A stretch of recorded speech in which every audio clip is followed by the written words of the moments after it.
नमस्कार। शुरुआत करते हैं बड़ी खबर के साथ जो देहरादून से है, जहां पर बीती रात रोडवेज वर्कशॉप में भीषण आग लग गई। पहले कूड़े के ढेर में आग लगी और फिर कूड़े की आग रोडवेज वर्कशॉप के अंदर तक पहुंच गई। फायर ब्रिगेड की टीम ने कड़ी मशक्कत के बाद आग पर काबू पाया, लेकिन तब तक खासा नुकसान हो चुका था। रोडवेज की वर्कशॉप हरिद्वार रोड पर स्थित है। हालांकि नुकसान का आकलन अभी तक नहीं हो पाया है, लेकिन ये माना जा रहा है कि आग में काफी कुछ जल गया है। देहरादून की तस्वीरें देखिए आप। रोडवेज वर्कशॉप में आग लगी और देखते ही देखते आग फैलती चली गई, जिससे भारी नुकसान हुआ है। शुरुआती जानकारी यही मिल रही है कि पास में ही कूड़े के ढेर में आग लगी थी और फिर आग फैलते फैलते वर्कशॉप तक पहुंच गई, जिसके चलते भारी नुकसान हुआ है। हालांकि आग लगते ही दमकल विभाग को इस बात की सूचना दी गई। दमकल की कई गाड़ियां मौके पर पहुंची। कड़ी मशक्कत के बाद आग पर काबू पाया गया, लेकिन तब तक काफ़ी नुकसान हो चुका था।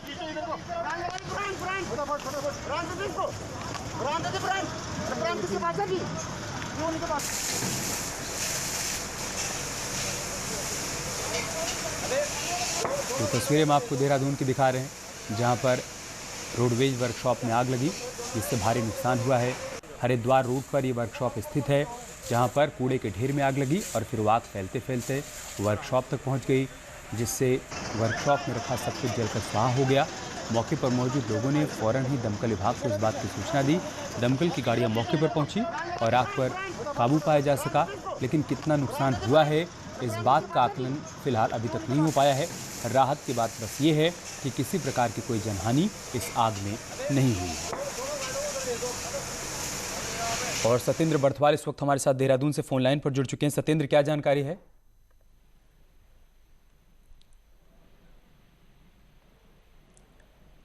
सतेंद्र, आवाज मिल पा रही है आपको?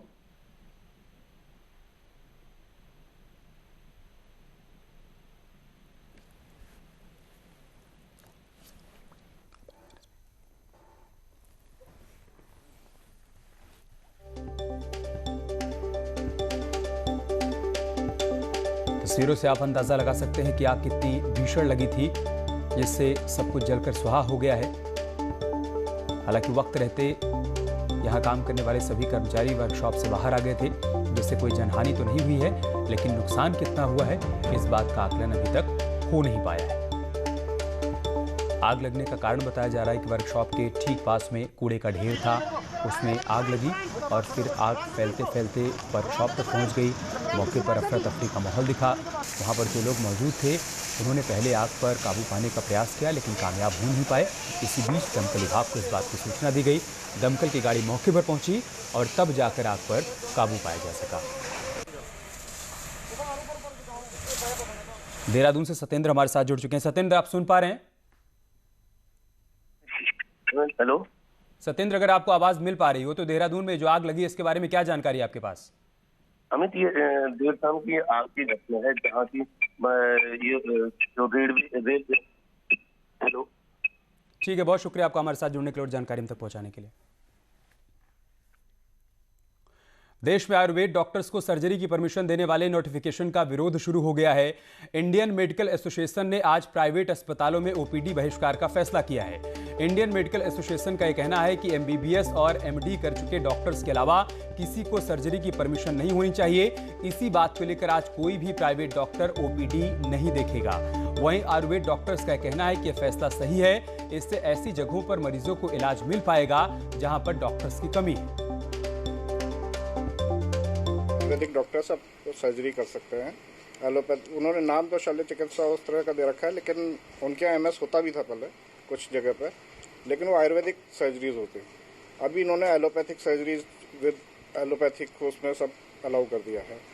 और उसमें एक सर्जरी नहीं करी कि किसी स्पेशलाइजेशन में एक बीएमएस डॉक्टर जो एमएस करे उसमें, तो वो लगभग सारे ऑपरेशन कर सकता है।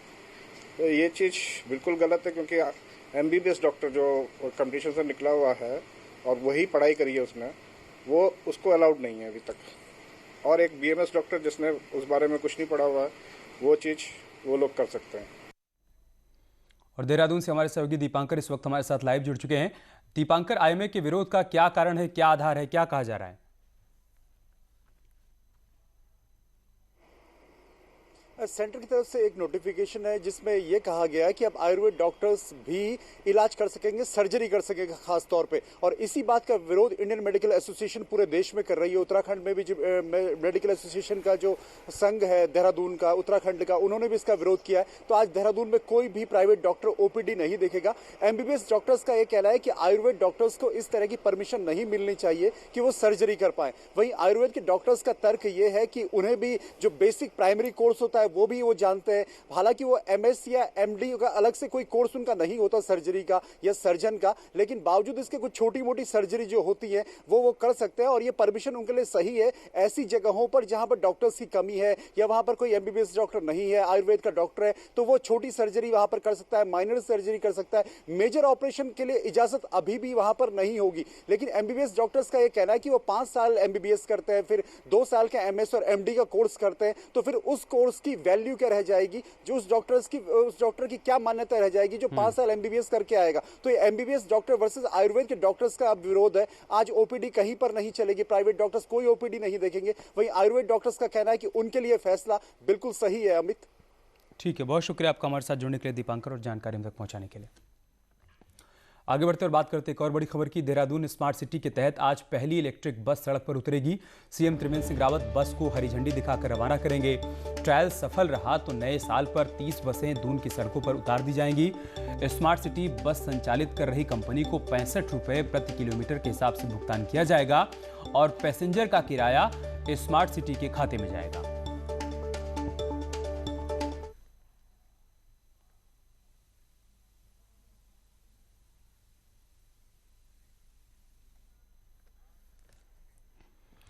और पुलिसकर्मियों के लिए एक बड़ी खबर है। 9 पहाड़ी जिलों में तैनात पुलिसकर्मियों को वीकली ऑफ देने की तैयारी की जा रही है। कुमाऊं दौरे पर आए डीजीपी अशोक कुमार ने कहा कि अगर प्रयोग सफल रहा तो बाकी 4 जिलों में भी ये व्यवस्था लागू कर दी जाएगी। फिलहाल पुलिसकर्मियों को अभी तक वीकली ऑफ नहीं मिलता है।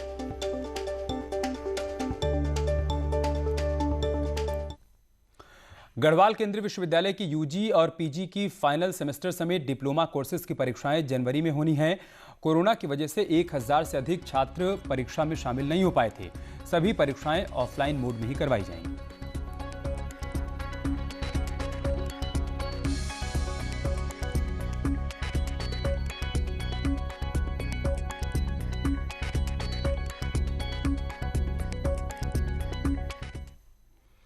और बुलेटिन में बात करते हैं कोरोना अपडेट की। प्रदेश में गुरुवार को कोरोना के 830 नए मामले सामने आए।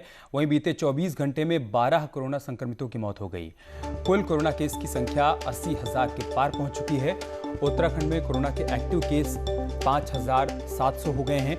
देहरादून में 273, नैनीताल में 105 और हरिद्वार में 63 नए मामले सामने आए हैं।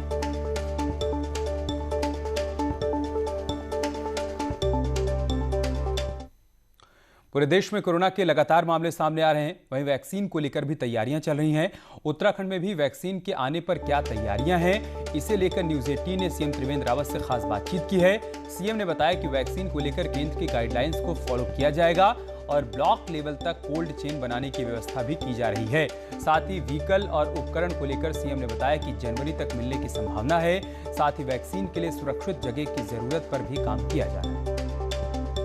जो प्राथमिकताएं हैं वो भारत सरकार के द्वारा जो गाइडलाइन जारी की गई है उसके अनुसार ही हमारी प्राथमिकता होगी। उसमें बुजुर्ग लोग हैं, कोमॉर्बिड हैं और जो हमारे अस्पतालों के जो कर्मचारी हैं या जो फ्रंट लाइन हमारे कहना चाहिए कि वर्कर हैं, उनको उसमें प्रायोरिटी में रखा गया है। उसके लिए जो कोल्ड चेन की आवश्यकता है और उसके लिए ब्लॉक लेवल तक ये चेन बने, उसकी व्यवस्था की जा रही है। जो व्हीकल चाहिए उसके लिए ट्रांसपोर्ट करने के लिए और जो स्टोर करने के लिए जो उपकरण चाहिए वो संभावना है कि जनवरी में हमको मिलना शुरू हो जाएगा। बंगाल में जेपी नड्डा के काफिले पर हुए हमले पर सीएम त्रिवेंद्र रावत ने कड़े शब्दों में निंदा की है।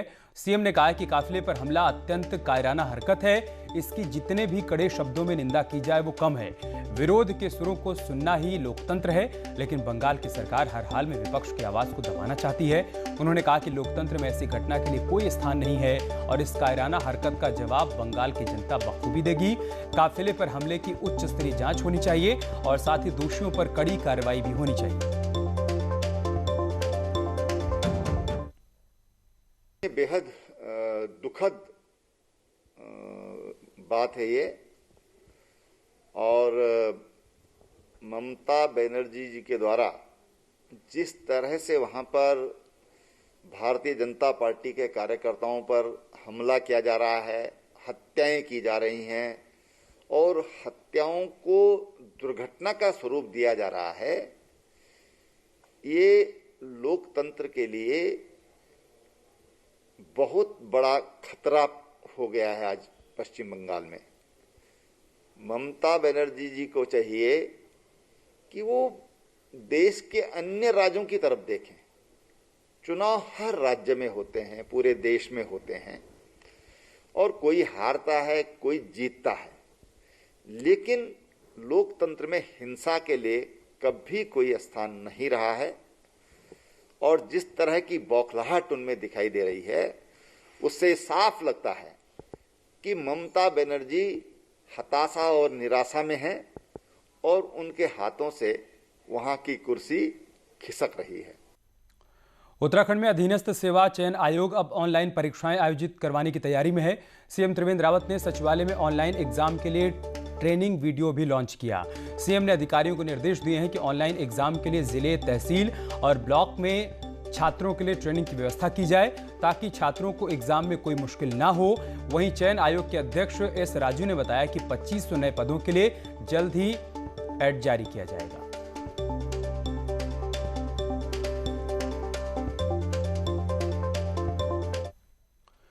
रोडवेज कर्मचारियों की सैलरी के संकट को लेकर परिवहन मंत्री यशपाल आर्य ने कहा कि जल्द ही उसे दूर किया जाएगा। उन्होंने बताया कि विधानसभा सत्र के दौरान अनुपूरक बजट में कर्मचारियों की सैलरी को भी रखा जाएगा, जिससे इन कर्मचारियों को राहत मिल पाए। यशपाल आर्य ने बताया कि कोविड की वजह से परिवहन विभाग को नुकसान हुआ है, जिसकी भरपाई के लिए विभाग ने खर्च कम कर दिए हैं और अधिकारियों के वाहनों और तेल में कटौती की गई है। पूरक बजट भी आ रहा है, उसमें भी व्यवस्था करेंगे। उससे पहले मुझे यकीन है कि 1-2 दिन में कुछ सैलरी हमारे कर्मचारियों की, जो हमारे परिवहन निगम के कर्मचारी हैं, चालक हैं, परिचालक हैं, अन्य कर्मचारी हैं, उनको हम दे सकेंगे। 1-2 दिन के अंदर ये व्यवस्था हम करने जा रहे हैं। आगे बढ़ते हैं। उत्तराखंड के आम आदमी पार्टी के प्रभारी और दिल्ली के उप मुख्यमंत्री मनीष सिसोदिया आज 2 दिन के दौरे पर उत्तराखंड पहुंच रहे हैं। दिल्ली में उप मुख्यमंत्री मनीष सिसोदिया आज विश्व प्रसिद्ध कैंची धाम में दर्शन करेंगे और उसके बाद 12 तारीख को हल्द्वानी टाउन हॉल में जनता से मुखातिब होंगे। दिल्ली के मुख्यमंत्री अरविंद केजरीवाल के उत्तराखंड में सभी 70 सीटों पर चुनाव लड़ने की घोषणा करने के बाद मनीष सिसोदिया का ये पहला उत्तराखंड का दौरा है और इससे आम आदमी पार्टी के कार्यकर्ता काफी उत्साहित नजर आ रहे हैं। आईएमए की ऐतिहासिक चैटवुड ड्रिल स्क्वायर परेड का गुरुवार को आयोजन किया गया, जिसमें भारत के 325 और 9 मित्र देशों के 70 विदेशी जेंटलमैन कैडेट्स ने परेड में हिस्सा लिया। कोविड-19 को देखते हुए आईएमए में सिर्फ स्टाफ मेंबर्स और ट्रेनी जेंटलमैन कैडेट्स ने ही इस ऐतिहासिक परेड में शिरकत की। Lieutenant general Harinder Singh, commandant Indian military academy, ने सभी जेंटलमैन कैडेट्स की हौसला अफजाई की। शनिवार को आईएमए पासिंग आउट परेड होनी है और इसी के साथ ही चैटवुड बिल्डिंग के सामने से आखिरी पग पार कर भारतीय सेना को 325 जांबाज मिल जाएंगे। आइए जानते हैं इस आखिरी पग को पार करने के पीछे की कहानी क्या है। 10 दिसंबर 1932 को इंडियन मिलिट्री एकेडमी का औपचारिक उद्घाटन तत्कालीन field marshal sir Philip W Chatwood ने किया था। उन्हीं के नाम पर आईएमए की प्रमुख बिल्डिंग का नाम चैटवुड बिल्डिंग पड़ा। यही दिन था जिस दिन आईएमए को उसकी औपचारिक पहचान मिली। बीते कई दशकों से यहाँ भारतीय सेना के लिए जाबाज अधिकारी तैयार किए जाते हैं। भवन को चैटवुड भवन field marshal sir Philip Walhouse Chetwode के नाम पर कहा गया है। उन्हीं ने इसका उद्घाटन 1932 में किया था और उसी दिन उन्होंने हमें एक, जिसे हम चेटवुड क्रीडो के नाम पर जानते हैं, मोटो दिया था एकेडमी के लिए, जो हर एक जेंटलमैन कैडेट जिसे फॉलो करता है, ना केवल अपनी ट्रेनिंग में परंतु ट्रेनिंग के बाद भी उसके पूरे फौजी जीवन काल में, जिस चेटवुड क्रीडो में कहा गया है कि आपके देश की सुरक्षा, उसका सम्मान सर्वोपरि है। देश के लिए अपनी जिम्मेदारियों का एहसास यहाँ हर कैडेट को करवाया जाता है। इसी के साथ परेड में शामिल कैडेट मार्च करते हुए चेटवुड बिल्डिंग के सामने अंतिम पड़ाव को पार करते हैं और तभी से उनकी जिम्मेदारी भरी यात्रा की शुरुआत होती है। एक फौजी के जीवन कार्य में जो भी वो करता है, वो इसी चेटवुड क्रीडो को, खासकर जो ऑफिसर्स हैं, इसी चेटवुड क्रीडो को फॉलो करते हुए करते हैं। तो उसी को दिल में रखते हुए इस चेटवुड भवन का निर्माण किया गया। इस चेटवुड भवन को चेटवुड भवन के नाम से जाना जाता है। इस बिल्डिंग ने कई योद्धाओं की वीर गाथाएं देखी हैं और इसके सामने परेड करना हर कैडेट का सपना होता है। न्यूज़ 18 के लिए देहरादून से भारती सकलानी की रिपोर्ट। एक बड़ी खबर उत्तरकाशी से है, जहां पर देर रात डूंडा में 2 स्कूटी सवार की भिड़ंत हो गई, जिसमें एक शख्स की मौत हो गई जबकि 2 लोग गंभीर रूप से घायल हो गए। घायलों को उत्तरकाशी जिला अस्पताल में भर्ती करवाया गया है। हादसे की वजह तेज रफ्तार को बताया जा रहा है और इस हादसे में एक शख्स की जान चली गई है। 2 लोग गंभीर रूप से घायल हुए हैं, उनको अस्पताल में भर्ती करवाया गया। कॉर्बेट टाइगर रिजर्व के ढिकाला जोन से एक मजेदार वीडियो सामने आया है। यहाँ पर एक बाघ झाड़ियों में छिपकर हाथियों के एक झुंड का इंतजार कर रहा है, लेकिन जैसे ही हाथी की नजर बाघ पर पड़ी तो बाघ वहां से भाग खड़ा हुआ। इस वीडियो को पर्यटकों ने अपने मोबाइल में कैद कर लिया। नहीं, ये बहुत अचंभित करने वाली कोई बात नहीं है। वन क्षेत्रों में तो टाइगर हाथी के बच्चों का मुनन चेस करते रहते हैं और किल भी करते हैं और खाते भी हैं। ऐसे कई प्रकरण हुए हैं और कई घटनाएं हुई हैं। और हाथी चूँकि सामूहिक रूप में रहता है अपने बच्चों के साथ, उसकी मदर भी रहती हैं और भी उसके साथ जो उसकी नानी है और जो भी उस पारिवारिक सत्ता के लोग हैं, सब साथ रहते हैं, तो उनको बचाने में हमेशा लगे रहते हैं, घेरा बना के रहते हैं। पिछले 22 सालों से जिस मंदिर का भवन विश्व प्रसिद्ध हर की पैड़ी की भव्यता में बाधा बना हुआ था, वो अधूरा मंदिर अब बनकर तैयार हो रहा है। राजा मानसिंह की छतरी के नाम से प्रसिद्ध हरिद्वार के ब्रह्मकुंड के बीचों बीच स्थित इस मंदिर को अब अपने नए स्वरूप में ला दिया गया है। मानसिंह की छतरी मंदिर के सौंदर्यीकरण और निर्माण का काम इन दिनों जारी है।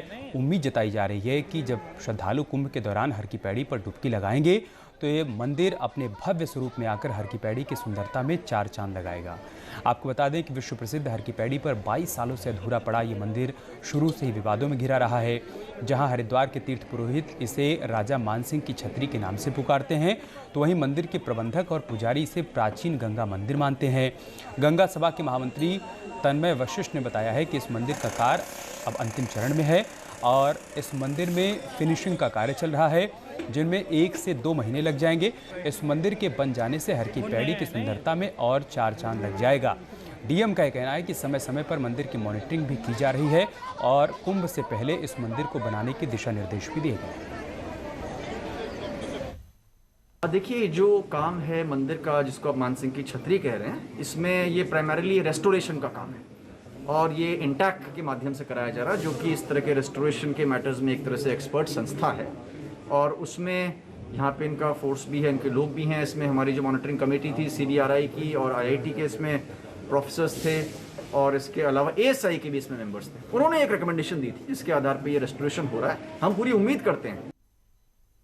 और चलिए इसके साथ इस बुलेटिन में इतना ही। खबरें जारी हैं, आप बने रहिए हमारे साथ। नमस्कार।